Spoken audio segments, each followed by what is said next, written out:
Now, for a quick of our Torah, this week's Parsha we have the plague of the death of the firstborn, and it is a cruel plague.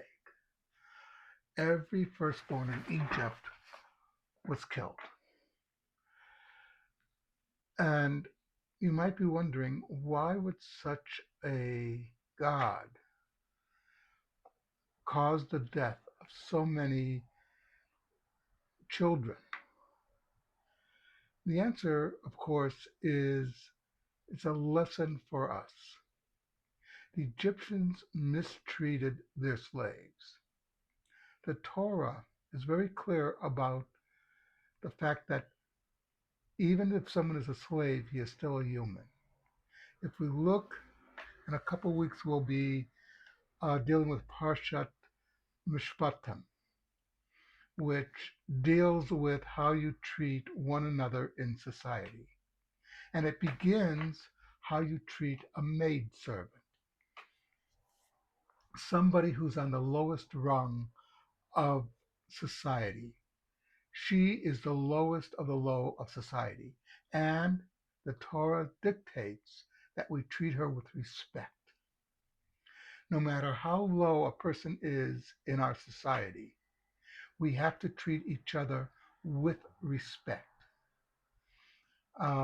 If this person commits a crime in which they deserve the death penalty or some form of punishment, it is by their doing, not by their status in society, whether rich or poor, famous or not.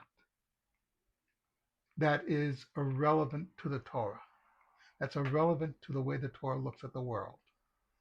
Note that the anti-slavery societies of the 18th and 19th centuries were based on the Torah.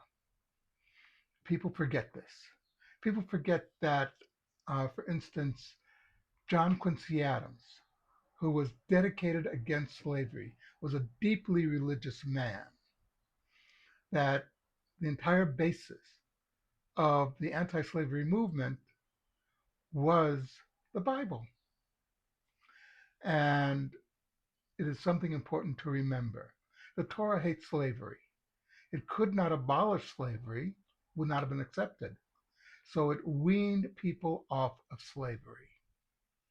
And by making it more and more difficult to own slaves.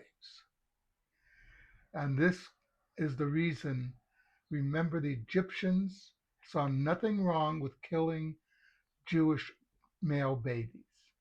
Well, they're getting a taste of their own medicine. And one final thing on this, remember that Paro was a bully. And the way you treat bullies is you make sure they realize there's something more powerful than they are. You put them in their place.